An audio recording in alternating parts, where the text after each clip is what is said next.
Okay, awesome. Please rise for the pledge of allegiance. Councilmember Thompson, if you could lead the room. Pledge allegiance to the flag of the United States of America, and to the republic for which it stands, one nation, under God, indivisible, with liberty and justice for all. Thank you. You may be seated.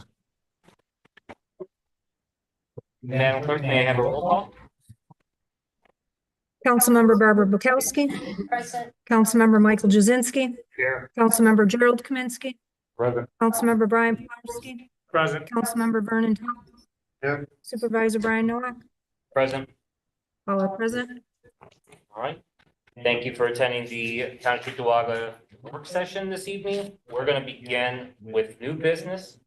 We have with us the new head of the Chamber of Commerce, official title of president, right? President and CEO. President and CEO of the Cheektowaga Chamber of Commerce, James Burns. The podium is yours. Come on up. First of all, I just want to thank you guys for having me. Brian, thank you for inviting me to come and say a few words.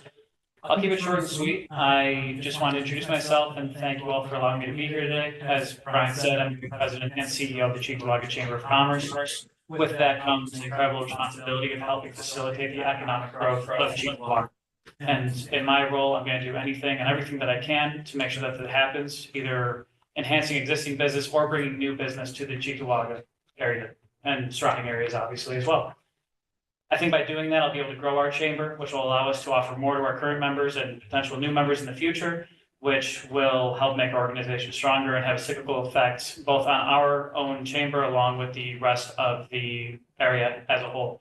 And I look forward to working with every single one of you and making that happen. And if there's anything that I can do to make your jobs easier, to help strengthen the economic impact that we can have on the area or the businesses can have in the area, I look forward to working with you, speaking with you, meeting you, and being a resource to you as well. All right. I had a chance to sit down with James, 2 weeks ago, 3 weeks ago? Yeah, I believe so. Yeah, somewhere in that timeline. And we talked about a number of different things, but I wanted to make sure that all of you had his contact information, were able to put a face to the name. Can you take a moment to tell us a little bit about your background and what brings you to the chamber and kind of your vision for it? Yeah, absolutely. So for the past 5 years, I've been in marketing. I have a marketing and growth background. For 2.5 years, I was involved in the startup space, actually, in Buffalo. I was part of a company that was under the 43 North cohort. I was there for 2.5 years. I left in April.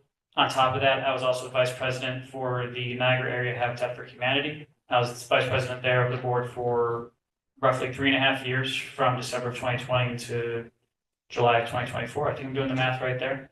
And I was brought to the chamber because of those two things, because the chamber is in a position where I think there's a lot of opportunity to grow. I think there's a lot to be optimized in the sales and marketing alignment space. I think there's efficient ways to do things on our end, and to help businesses in the area kind of do that is going to be my main focus. Gotcha. And in your time so far with the chamber, can you tell us a little bit about what you've done in terms of getting to meet the people that are members and the folks that you represent, or any of your initiatives that you've gotten off the ground?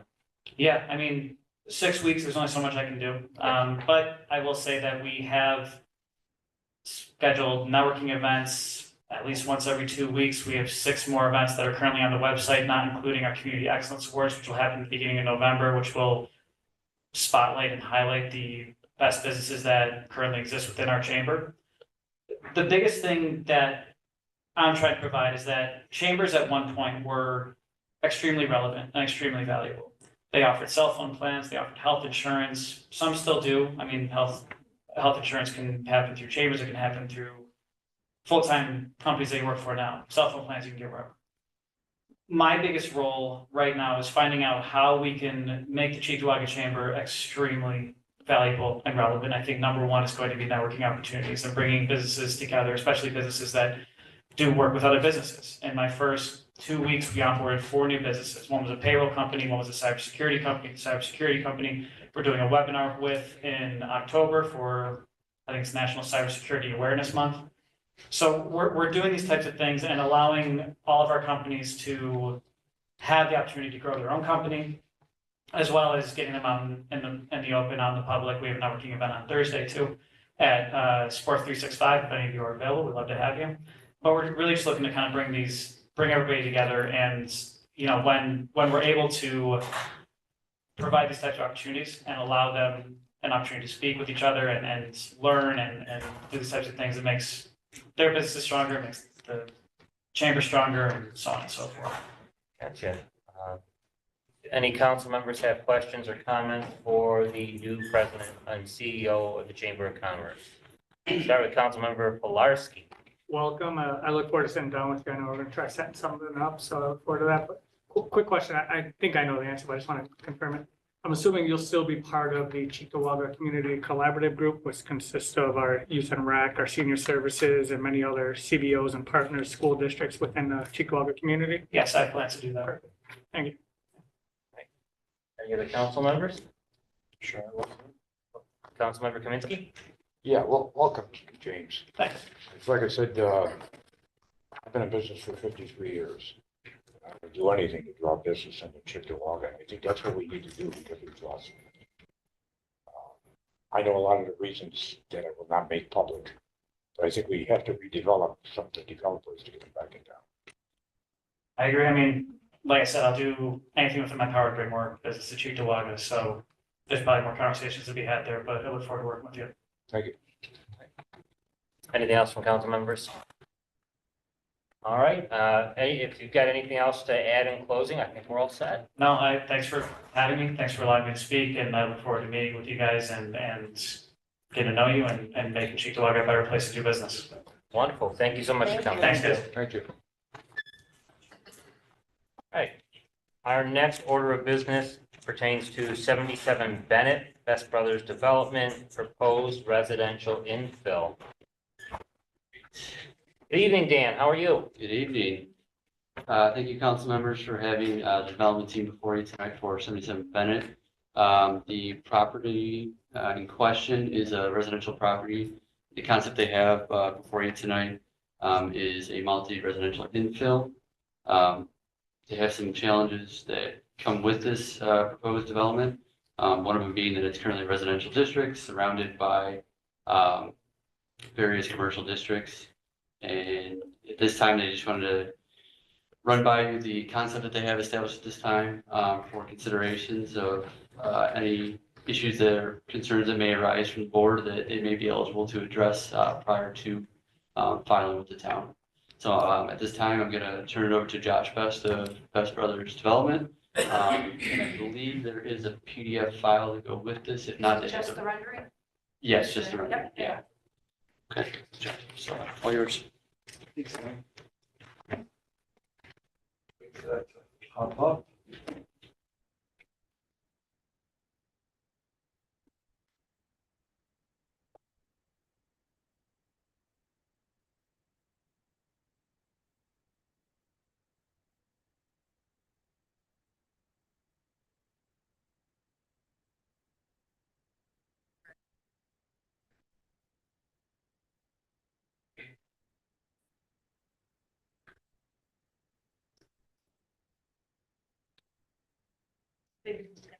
I have this one here, and just, hi, I'm Joshua Best, and just to correct the record, I am from Best Brothers Development, but I'm also an architect from Line 42 Architecture. That's my architecture practice. Best Brothers Development is not the developer on this. It's actually CH Realty Ventures. My clients, Joe and Vic, are here. So essentially what we're proposing, my clients acquired this existing single-family home, which is actually a two-family, back in 2020. And we have been working with the planning board, engineering department, and had two or three meetings with them. We want to propose some multifamily housing back there because there's just big, vast expanse of green space behind the current property. Some original concepts involved demolishing these barn structures to create some townhouses up front along the street, and then two separate phases. Through more digging, we realized that this big grassy knoll is actually an easement with the DEC, and we cannot build on it. So we kind of went back and forth with Dan and his team, and we came up with this concept where we're going to preserve these historic barn structures, bring them back to life, and create some community, like amenity space for the residents. So there'd be a nice entrance coming in. This could be a place you can rent out for birthday parties or kind of a lounge. And the whole goal here, because there's so many landmines, there's a water easement coming through here. This is really the only place we could put the building. You can't build on any of this property. So we thought by building a large structure here, because what makes it even more complicated, this is in a floodplain. So our first floor is a parking garage. And I have a floor plan diagram right here. So the first floor plan would be all parking, then we'd have residential above. So it really maximizes and utilizes the site really where we can do it. We didn't want to go through all of the engineering. We have Green Peterson, GPI on board to help us with our site design. But again, it's a major cost to submit to the planning board and get all of our approvals if the rezone might not be what you guys see fit for the town. We feel that this plan is sensitive to the area. The large building set back off of the street. We continue the rhythm of the street by maintaining the existing two-family home, which will also be restored in this process. And we're maintaining all of these trees. We're not going to cut down much of anything, just we're utilizing the open space as is. And what's really nice about this is these residents, we're proposing 50 to 70 units here. We're allowed by zoning, well, the current zoning, if we get zoned to at 84. So we think the density is sufficient for all of this land. And what an amenity this might be for potential residents here to have this grassy space to, I talked to the DEC, they're fine with us, you know, kicking balls, playing soccer on it, just, we can't build any structures on it. So I'm happy to answer any questions you guys may have, but the intent is to make it fit in and have some kind of farmhousey look with peaks and not just a flat look, so it looks out of place, a flat roof. So we want to be sensitive to the neighbors, and that's again why we put it so far back away. You can see the closest houses all the way up there. All right, well, thank you. That's nice and brief. Going to the council members, I've got some questions, but I'll start with all of you. You may cover my questions, so who'd like to go first if you got anything? Councilmember Pilarski. Excuse me. So looking at the location of this, this is behind where I believe a proposal for a car wash is going to go over off of right near the Knights of Columbus, if I'm correct. Dan, am I correct on that? It has site plan approval. Okay, yeah, car wash did, right? Correct. So, I mean, I don't want to go give them a thumbs up, thumbs down or anything right now, you know, or commit to anything, obviously, because we have no details on the project, you know, whether, you know, sewage drainage will be able to be handled there, et cetera, with all this project being so close together and everything. And to that point, I mean, this wasn't about. Dan, if you can approach the microphone, Yeah, please. Thank you, sir. And to your point, Mr. Pilarski, this wasn't about getting like, you know, a blessing from the board tonight. It's about having the conversation about a development project. And if there's concerns that, you know, are typically when we brought up during a development review, we bring those up now, then those are easily answered and less work put into this process by, you know, the applicant in this situation. Gotcha, because what caught me was, you know, hey, just kind of looking this gauge where we're at right now before we move forward with expenses to go through all the process, but the process is kind of what helps us understand the project a little more and ask those questions throughout. Oh, absolutely. And, you know, if through the engineering process, we find there's not adequate systems or the infrastructure cannot support this many units, it wouldn't be feasible but if hypothetically everything was there, that's what we kind of just wanted to put feelers out, because we would hate to go through the whole design process, do 3D renderings and hire the civil engineer. And then it's like, oh, well, we don't want that. This doesn't seem right for that area. We feel it does feel right for that area. So that's just start the process. Yeah, I'm all for starting the process and then inquiring, you know, getting more questions, you know, as they come up and getting them answered as we move forward. But yeah, I just want to let you know, I didn't want to say yay on it or anything and then handcuff us and say. Yeah, no, we're not asking you to say yay. We just wanted to say, We're here, we're considering do it. you like the idea? Do you have any concerns? What do you envision for this land? Is this completely out of the blue? Or are you like, this is nuts? Or, you know, like, that's all we're looking for. Where would the entry point be? From Bennett Road? Yep, Where it the would be house from is? Bennett Road. There's an existing curb cut right there, which we would widen. Right now, it's just a single family home driveway, about like 12 feet wide. Mhm. We'd make it about 30 foot wide, so you could have 2-foot traffic in and out safely. And obviously, we do a traffic study, all the stuff that goes with the development of this nature. We have our fire truck turnaround, we thought about dumpsters. And the real thing we really worked with is retaining the trees and the natural setting of the site. We have this pond that's already there. We think it's from We were talking to the engineering department, the DC and the Army Corps of Engineers. No one knows who the hell built it. It's from back in the day. We know this is a levee built by the Army Corps of Engineers that they maintain. And then the DAC uses this for floodplain management. So it's a creative solution to utilize a underutilized site that'll bring some more density and some more residents to the town. Any other council members have questions? Councilmember Jazinski. How many bedroom units are there? I see there's 52 units on that drawing there. Yep, there'd be 23 two bedrooms and 29 one bedrooms. Okay, And every unit would have a covered parking spot in the garage below. And then they'd have one surface level. I'm just trying to think of, where is that in reference to like the Ralph Wilson place that's right on Bennett Road? I'm not sure. This is the McKinley, the Apple Tree Mall. Okay, If so. that helps. Gotcha. This is Union. Okay, I right know there. where it is. We're right on the corner. Here's the banquet hall. Yep, I know where it is. I know there's a petition right now with people talking about speeding on Bennett Road. So if we had, let's say 52 units, say there's 2 cars per unit, we're adding 104 cars in an area where people are complaining about speeding. And I know in rush hour that road can be backed up. Now you're talking, people potentially pulling in and out of there, 100 or so cars pulling in and out of there in the morning, and then maybe towards the end of the day. My suggestion would be talk to the gentleman in the Chamber of Commerce and find a piece of property that's looking for redevelopment. I think we need to preserve that area and just leave it. It's my personal opinion. Yeah, I could appreciate that. And, through the process, we will do a full traffic study and work with the DOT and anyone that stop in those roads. My client owns this property now, so we would like to pursue developing this piece of land. Any other council members? What are you targeting as far as like price points? Oh, it's still very preliminary. We're thinking around $1,600 a month.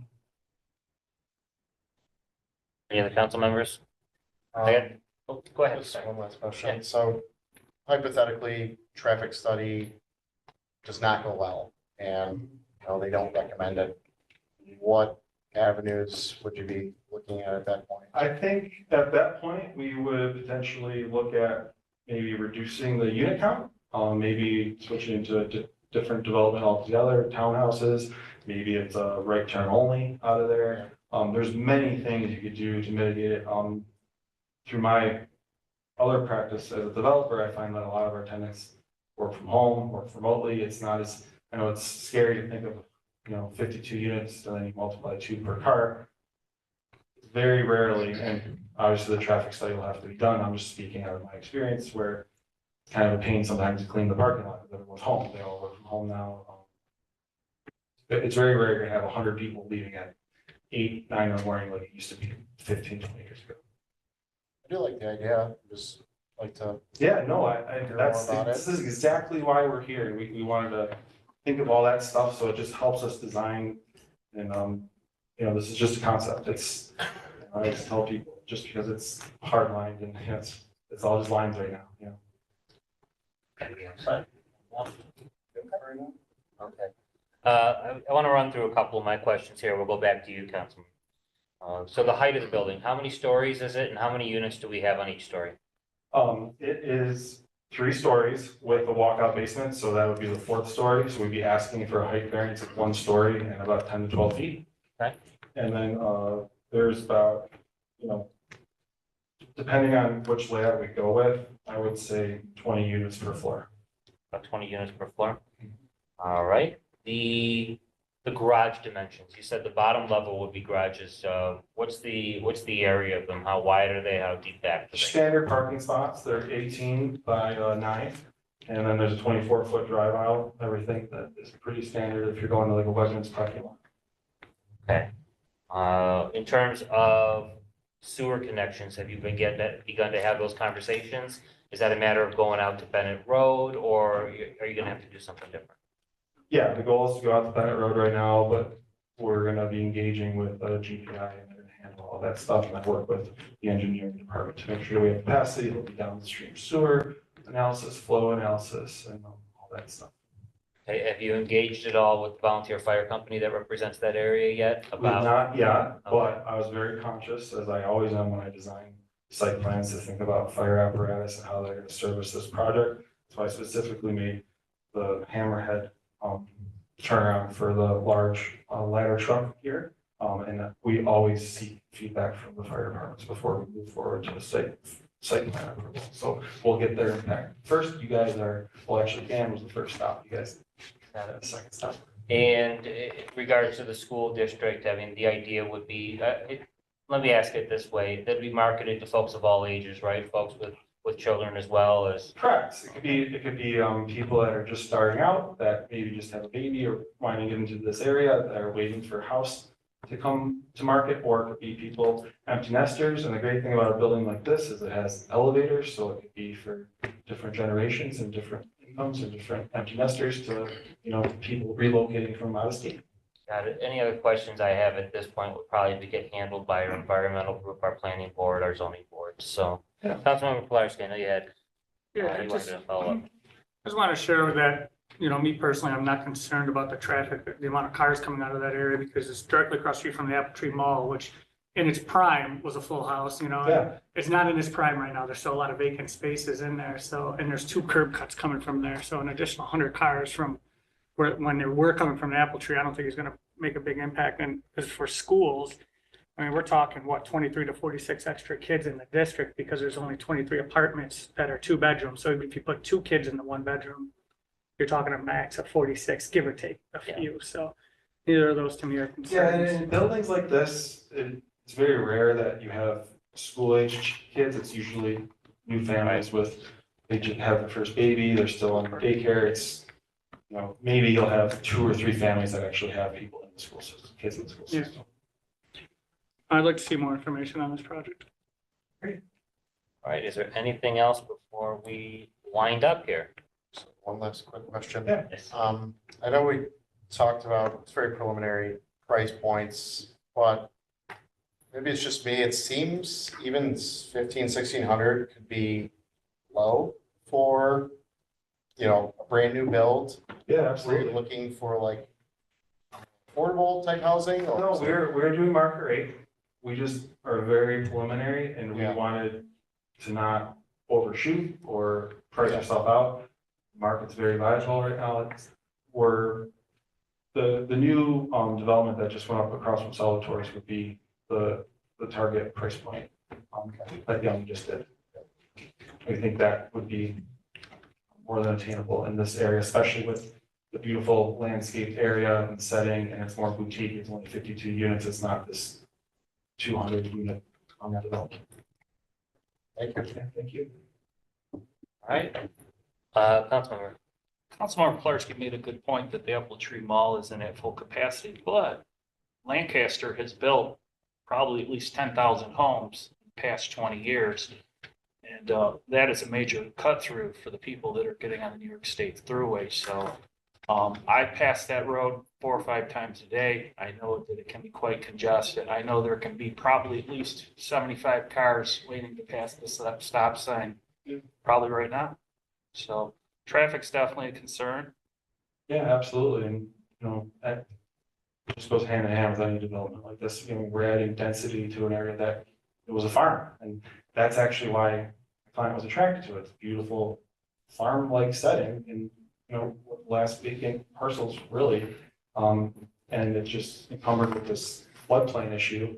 So by building the parking garage on the first floor, we kind of get rid of that and make this work. There was a study, a traffic study that probably within 10 years ago that on average 10,000 vehicles go down Como Park Boulevard a day. I'd probably say it's more than that now. I'd say it's probably closer to 20,000 with all the houses they're building out in Lancaster. So traffic's definitely a big concern. Well, let's get them moving to Cheektowaga versus the outskirts. Well, people are moving out of Cheektowaga, unfortunately. We're gonna bring them back. I don't know what that kind of rent. I have one last question. Yes, Mr. Pilarski. Will you be asking for any tax breaks from county and or the town? No, we will not. By the note 525. Yes. All right, if we're all set here, thank you very much for giving us an introduction to this potential project. All right, appreciate your time. Thank you so much. Have a good night.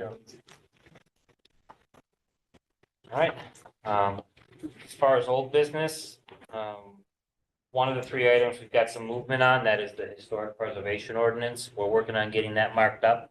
We didn't have it done in time to call the public hearing for tonight's meeting. The goal is to get that on the agenda for 2 weeks from now to call a public hearing. We have, the language was marked up. We have a draft version that's moving along. We put it out, much like we're doing with the aggressive panhandling law, put it out for a public hearing. Following that, review comments, concerns that may arise there, make any adjustments, and then move right along with there. So next up on our agenda, resolution items. We have 2 table items, first of which is the proposed position of town comptroller. Do we have any information on that still, like rate of pay, job description, duties? Where the funding's coming from, or is it planning into next year's budget, not starting right away, or any more details on that? I could speak to that unless unless Councilmembers Thompson and Jazinski want to speak to it first. So what I was able to find in the towns of Tonawanda and Amherst, who have comptrollers on the books. In Tonawanda, their salary is just over $100,000 a year for their comptroller. I believe it's around 102. And in the town of Amherst, the most specific number I was able to get was around 145, maybe a little bit more than that. But as a total package in terms of wages and benefits and all that, we're looking, if we go with those wage scales, we're looking on the low end around 130, on the high end could be as much as, depending on what we pay, could be as much as $190,000 based on those 2 salaries. So that's what I was able to find. I don't know, I didn't go beyond those because most of the towns do not have comptrollers. So most of our calls was, no, we don't have one. And I get that's what the other towns are doing, but what is Cheektowaga plan on doing, or what is the, ballpark area that you guys are thinking as the movers of this resolution? I think it's a much needed position. Well, I get that, but like I said, what's the rate? What's the job description? Where's the money coming from? What do you suggest?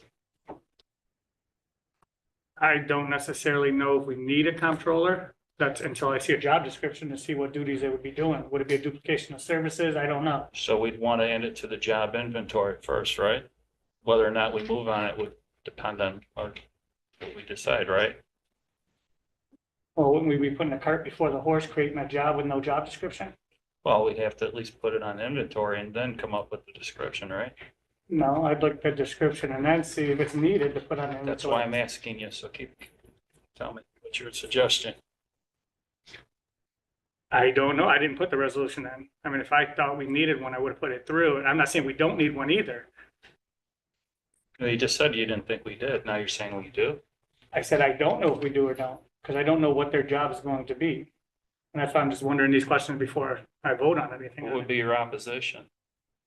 Will there be a duplication of services? Will it, is it going to read as the same job description as the financial director? Well, Because that would be a duplication. doesn't or is it Amherst gonna- work with their chief financial person? And they do, and that's what I'm making sure to see. Are they working hand in hand? Are the job duties being split? Is some work coming off of the plate? I have no idea about this, except it's a 1-sentence resolution that I'm not the mover on, so that's why I'm asking the questions on it. Right, so are you opposed to the position? I don't know what the position entails, though. Yes or no? Right now, the way it's written with 1 sentence, yes, I'm opposed. I don't know what it entails or how much it's gonna cost. Well, we got a ballpark of what it'll cost. I mean, we could probably put the description similar to other towns that have a comptroller, probably have the salary be competitive, just like any other position, right? If that's what you're thinking, that's what we can discuss is the basis of whether we're going to vote for or against this. And that's exactly what I'm asking. Are we going with comparable, pay as the two, Tonawanda and Hamburg? Amherst. Tonawanda, Amherst? yeah, Are we Tonawanda going and comparable to them? Are we going a little bit lower? Are we going higher? I'm just asking these questions. What do you think the position should call for as far as salary? Depends on job description and their duties. Comptroller. Well, you know what falls under the comptroller. You've been involved in politics how many years and you don't know what a comptroller is? I know what a comptroller is, but I also know comptrollers are also elected in some places and they're appointed in others. So what route are we going with that? Is it gonna be an elected position? Like City of Buffalo's got an elected one.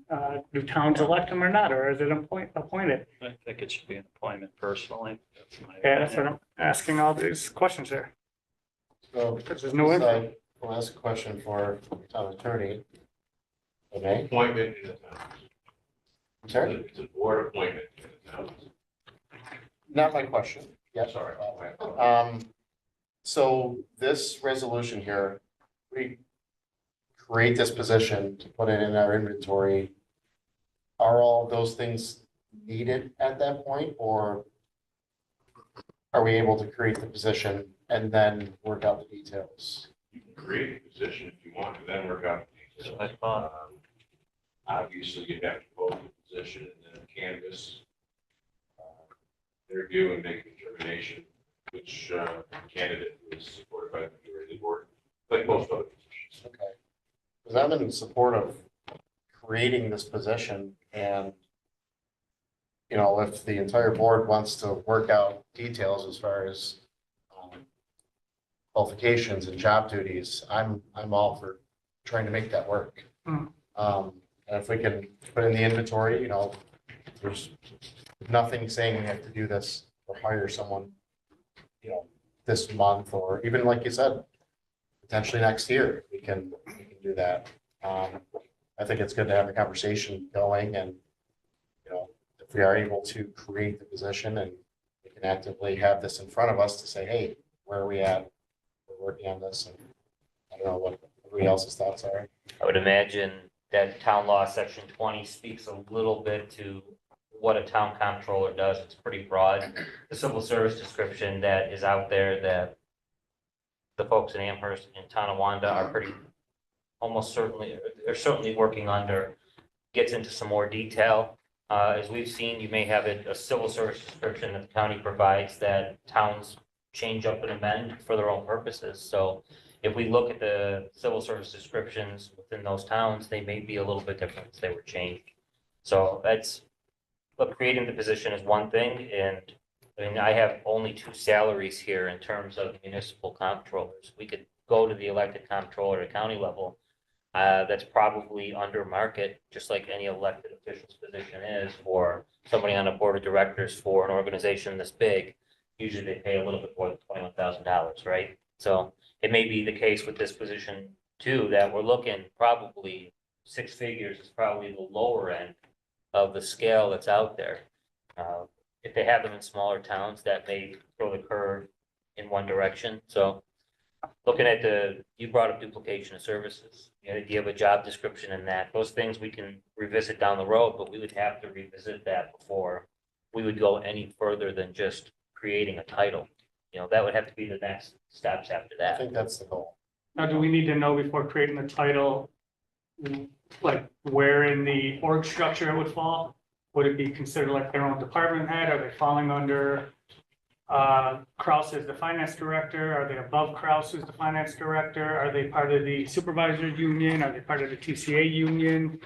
Do we need to know that before we create the position? Town law spells this out as an appointment like the engineer or the town attorney. Okay, So the board majority would appoint somebody, if we move down this road that far, the board majority would have the power to canvass, get an individual and say, you know, this is the person we want to appoint to fill a 2-year term. so it's So treated much as like its the own engineer. department. Yeah, much like the engineer is a 2-year term, it would be the same thing for the comptroller. They would be appointed to finish a term at first and then to go for a 2-year term. That's my reading of it. I think that was a good start. Yeah, I have no Right. problem putting it on then if we're not moving forward. Councilmember Kaminsky? Okay, this is what I picked up off of Google last week about this. They manage the processing of all accounting transactions and countersigned expenditures, all receipts, including billings, account payable, accounts receivable, payroll, collection, and cash receipts. The controller also manages budgets and secures loans.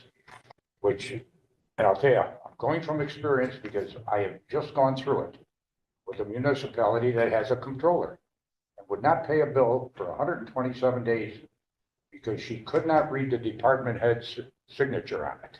Even though it was printed clearly, she wouldn't accept it. Sad to say, I had to put them on COD. I can't wait 3, 4, or 5 months for my money. And I'm not the only one, and that's what I've seen as the problem. We don't get too many that have gotten controllers, and I do a lot of municipal work. It's kind of the hoops you have to jump through at their bid and call to get paid your money. In a lot of cases, it takes twice as long. Biggest one everybody used to complain about getting paid from the city of Buffalo. It's one of the easiest ones in my book. And it's like I said, it's taking a lot of control and putting it in one person's hands. I would assume there would be no need for us to go through the warrants anymore because the controller would take care of that. Whether the controller would also do the budget, I don't have an answer for that. Couldn't find it. And I think there's too many outliers in my book just to arbitrarily create a position that we know nothing about at this point in time. It's kind of putting the cart before the horse. So speaking to getting paid in a timely manner, you know, I think it's our responsibility as a board to ensure that, you know, maybe you do take an extra day or two to pay somebody to make sure that's accurate. You know, that's why we're paying them to nickel and dime and watch every single penny that goes through this town, because quite frankly, it's a lot, and it can be a lot for one person, you know, just for Brian to do. I mean, I think it's too much for just one person to do. I agree. Getting back to your point, Jerry, you just read the description of the comptroller, so I don't understand what you said. You have no idea what the position exists. You just laid it right out, what it. No, all it entails. says here is create the position town controller. So would you like to put any of that stuff on that resolution? No, I think it's We could amend it, put up that to you stuff or on. Councilmember Thompson. If you'd like, we can amend and put that stuff on it.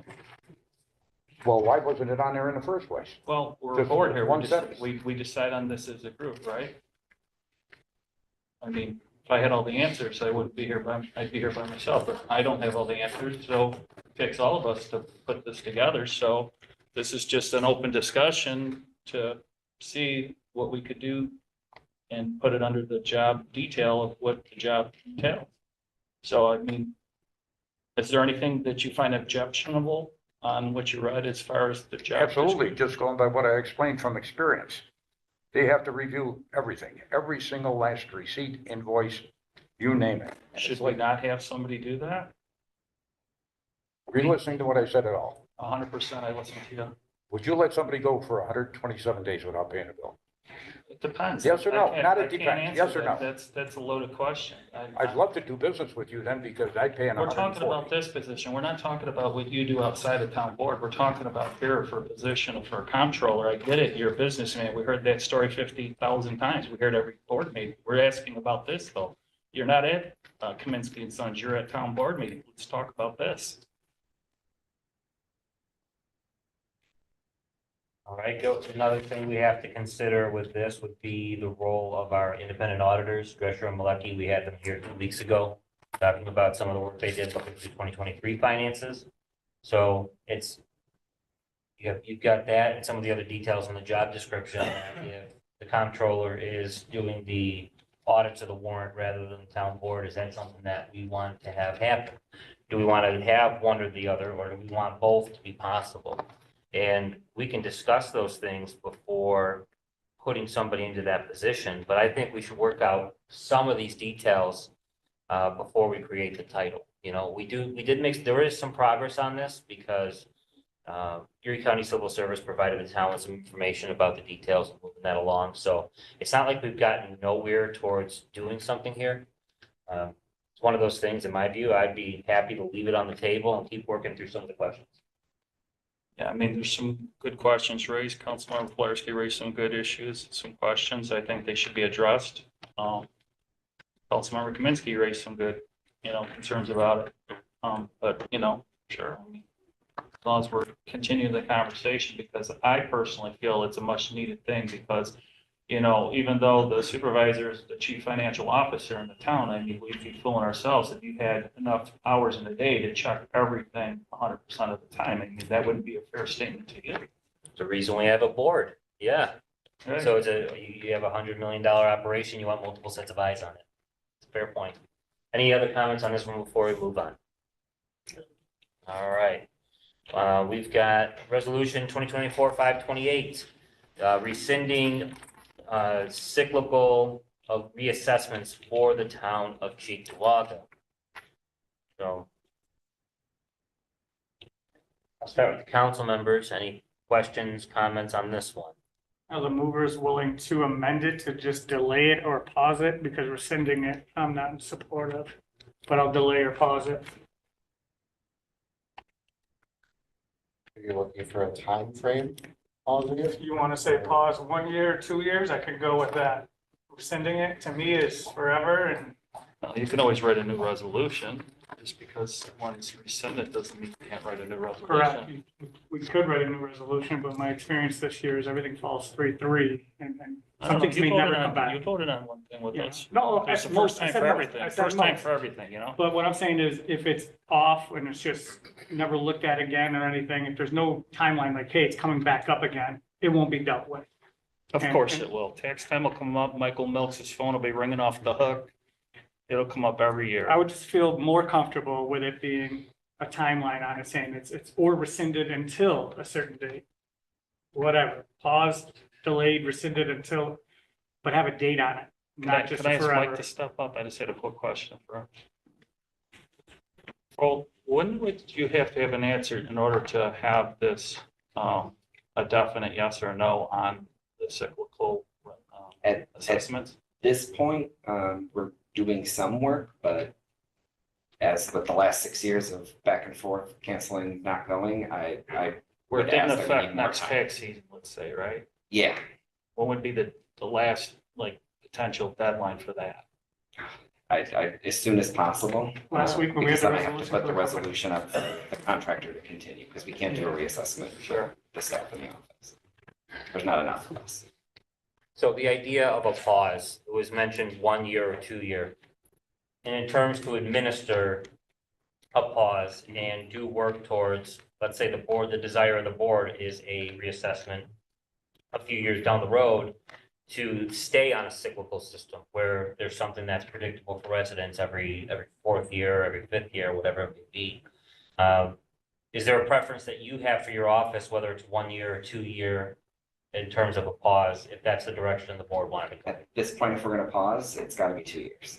Can you explain a little bit as to why? I have to RFP. The contract we have currently, we can extend. That expires. I'm gonna have to re-RFP. That you can't just have a contractor throw in and be like, okay, we reassess in a month. It doesn't work that way. There's usually 12 months of planning that goes into it before we even start running numbers. Gotcha. I mean, 2 years isn't a bad thing, and then put out a new RFP also. I mean, possibly get lower bids. And the market can also change. That's also a downfall if we just end it all. Plus, we can vote on a new resolution at that time, right? Yeah, I mean, Yeah. either way, it either pause 2 years or rescind. I kind of need to know because that resolution ties me to a reassessment for 2025, and I can't do it without the contract. And that resolution is pulled, so Right. I don't want to go against the wishes of What the are we board, at, but I'm not 80%? doing a reassessment for 2025 as it Yep. stands right We have, what, 80%? now. Yeah, Well, correct me if I'm wrong, Mike. We've been through this over the years. Is the lower that percentage gets on the equalization rate, mathematically, in a lot of cases, it costs people more money. theoretically, the tax rate goes up because no Right. value is being added. Right, so mathematically, people can actually pay more taxes, Yeah, which I think we addressed that back in 14, 15, somewhere. yeah, I mean, it could happen either way, to be fair, Right, whether you do a reassessment or not. yeah, because at that point in Reassessments time, I just think we were distribute the levy. we were at so that's all we do. 62% back then. Yes. When I started, we were at 62 and went to 100 that year. You know, and I think it's, you know, unlike some places, and I think, Elma is one of them there, I went 4.5%. I think less than that now. Yeah, it might be less than that now because they still have not assessed. Correct. And their A lot tax of rate's people are $100 totally per overpaying thousand. their taxes. But reassessments don't generate additional tax revenue. They just redistribute what the levy is, which is the Right. budget minus income. Yeah, So, because when we went to the 100%, our tax rate went from about $17 per thousand, I think down to about 9, yeah, it was somewhere in that something area. like that, yeah. Yeah, but some of the houses were overvalued. That happens every reassessment. It's not a perfect, it's not an exact So it's a science. double-edged sword. Correct. So some, yes, see an increase and pay more in taxes, some see a decrease, some pay about the same. But that happens either way. To be fair, reassessment or not, it's the most equitable way to divide up the pot. It's under current New York state law. Right, yeah, and then putting it to 100% with houses that are already overassessed, they could essentially pay higher tax than. If they're overassessed currently, then likely their assessment would decrease if we did a reassessment. Which could result in them paying less taxes. Right, just the keyword, right? Could, yeah. In a lot of cases it did, because I can attest to it when I sat on the assessment review board. They were constantly coming in to get their assessments reduced. In a lot of cases, they were underassessed. But they still wanted more, and that's probably still happening, I would imagine. With the nature of the market increasing each year, yes, I can't imagine there's too many overassessed properties in Cheektowaga. Just because the way New York state law works, we're already a year behind. Our valuation date is July 1 of the year before, by the time we're releasing numbers, so. It's not a perfect system, no, by any means. So, But either way, I'm most likely not doing it. I can't do anything for 2025. The contract runs out in December and I can't continue that work on without them. So I either need it rescinded or paused. okay, with that said, is there a desire of the board to do a pause, as Councilmember Pilarski is suggesting? Pause what for 2 years? 2 years. 2-year pause rather than rescinding outright? It could, under the suspension of rules, we can introduce a resolution dealing with that, and we can discuss that once we get to the suspension items. I've got a quick write-up that Want to just probably deal with amend it. this? Well, I could pass it out now if you want to deal with it. Why can't we just amend this one? Well, we'd have to vote on it during the regular meeting anyways. Yeah, I mean, it's just a matter of it being nice and clean. I mean, there's nothing that stops us from changing the title and all the text. Let me pass copies to you there. I got 3 coming this way, myself, and 1 for our clerk. My recommendation on this would be that if we want to go the pause route, we can take this off the table, and if the movers would like to pull it, that would address this piece. And we can pass this piece for the 2-year pause. That would effectuate a 2-year pause on that, if that's the way that the board wants to go. I want to see us have some type of plan that our residents can count on, so that's my reservations on doing this, but I don't have hardened opposition to it either. Has Tom seen this resolution to make sure it's good? I don't believe we ran one by the town attorney, I don't believe I've seen it. so sorry about that, Tom. Does he have a copy now? I'm sharing him a copy. All right. well, that also goes to, I don't know what the difference would be if we just added an amendment to this resolution. Or what the opposition to that is. If we want to go that route and it gets us to the same end, I'm okay with that, you know? Well, I think we've got, 2 years to go. So why don't we just put it on the back shelf for now? And at the end of the contract with the assessors, we can review it then. It's gonna come up sooner or later. Are you, yeah, I'm not exactly following. Saying. Well, I think, didn't you say, Mike, Yeah. what have we got, 2 years left on a contract? No, it ends in December. Yeah, Oh, This okay, year. okay. 2 months. Sorry. Yeah, time flies, you know, with Garrett. yes. We could, if we can amend this in a way that deals with that, I mean, we could switch the resolve to say that this resolution is, So to make sure we're all good, I mean, in reality, we could just leave this tabled for now, not take action, come up with a good resolution and make sure legal looks it over properly and reintroduce I'd it next second meeting with the assessment office already knowing that that's the route we're going to go. So not to just bust your butt and work hard now thinking, all right, I don't know where to go. Right. You're given a verbal, this is the direction we're going, and then next meeting, we have a solid resolution dictating exactly what we want to do. Yeah. I think would be the We've got the safest time to route. hammer out So whether leave we it on the amend or table to the put next another one board in. meeting. Yeah, it does no harm leaving it on the table for one more meeting and then switching it out or amending that one properly. I would agree. Okay. Any other comments before we move on? All right, That's the question. thank you, Mike. Yeah, have you seen it? Have you seen this resolution? No. Maybe over the course of the week, once I get a copy emailed to me, we can look at it together. Sure, that's great.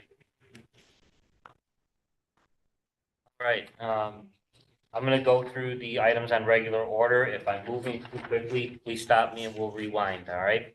So number one is transfer of funds. Any questions, comments, concerns? Two is the warrant.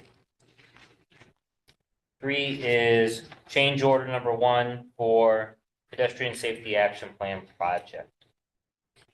Four is change order number two for pedestrian safety action project. Resolution 5, Phase 7 sanitary sewer manhole, change order number 1. 6 is Phase 7 sanitary sewer manhole rehab, change order 2. Resolution 7 is award of bid for a new emergency generator for police and courts.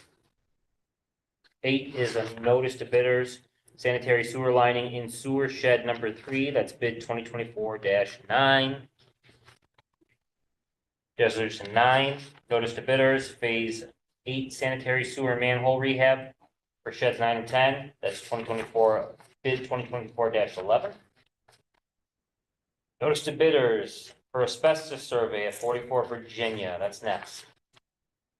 Resolution 11 is public hearing, it's a call for public hearing, local law 2024-9 of 24. This is essentially a bird feeder local law. 12, authorize supervisor to execute proposals for provision of professional Dig Safely New York with town-owned street lighting within the NYSEG area. Question. No. Okay, Councilmember? So, if I understand this correctly, this is giving us, so if somebody's looking to do work at their home or do any digging or anything like that, are they reporting to us then? So basically what this would do is when somebody calls 811 because they want to dig, whether it's the county water authority, private Verizon may have anything underground, National Fuel, that whole deal, anything underground. Town of Cheektowaga has got electrical lines now with the NYSEG lights, and we've got sewers underground, so we have to go market, make sure that these contractors aren't, driving a telephone pole through one of our sewers, for example, and if they're marked properly and an issue happens, that's on the contractor. If we don't do our job on that side, that's on us. So this helps to cover our butt, so to speak, in terms of marking things. What I thought. All right. Any other comments? All right. We're on to 13, professional service upgrade for a new pedestrian bridge at David Avenue. Resolution 14 is retain outside counsels for civil litigation matters. On to 15, authorize supervisor to execute memorandum of understanding with Erie Community College Hockey. 2024-547 is appointment of code enforcement officer Kyle Hendrickson. Next is appointment of code enforcement officer. Now appointment of senior engineer assistant. Any questions on those? All right. Appointment of motor equipment operator B. Next up is creation of 5 regular part-time lifeguards for job inventory. Next up, hiring termination of part-time seasonal employees. Any questions on this?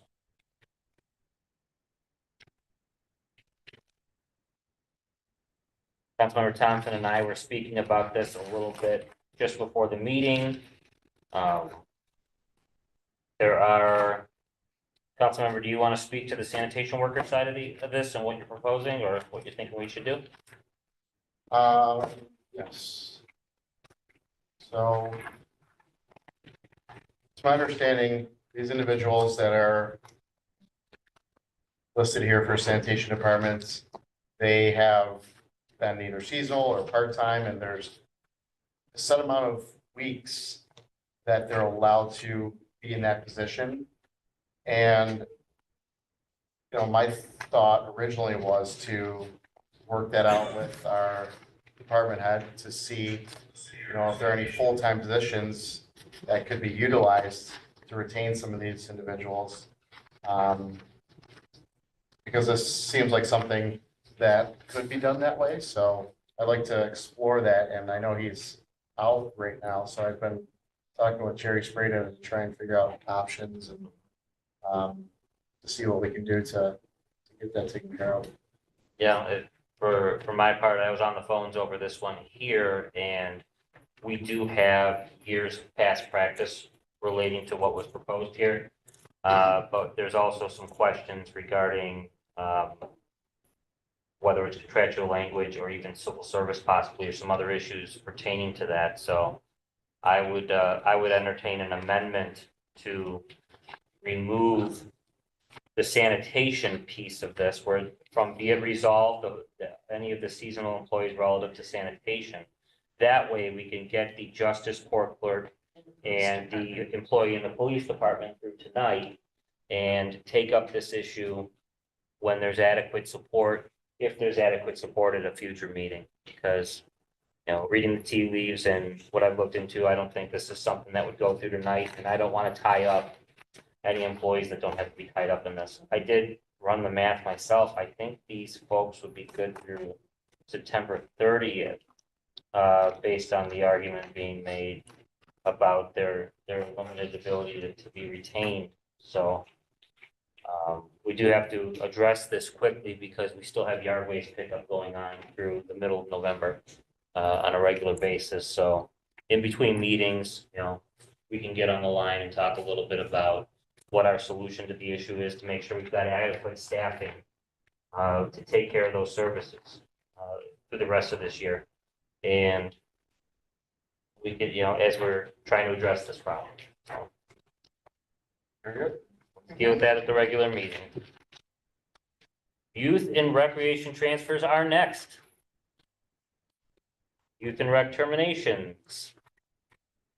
Travel authorization for PD. Got another travel authorization for PD. Then we've got a few items under suspension of rules. I printed out 4 of them.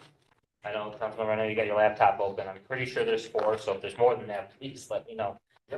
First up is amend resolution 2024-413 for the grant application for New York Swims.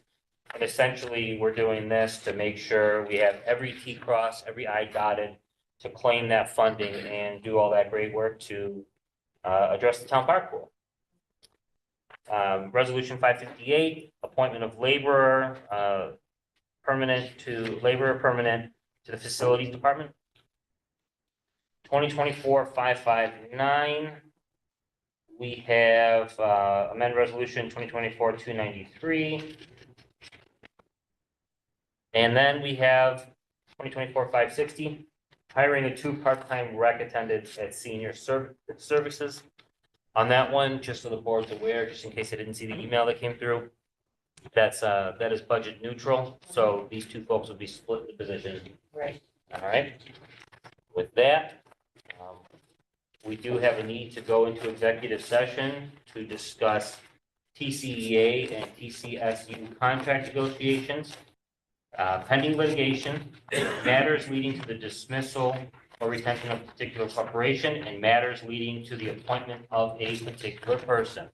Do I have a second? All right, all in favor, going into executive session? All right, we're in executive session.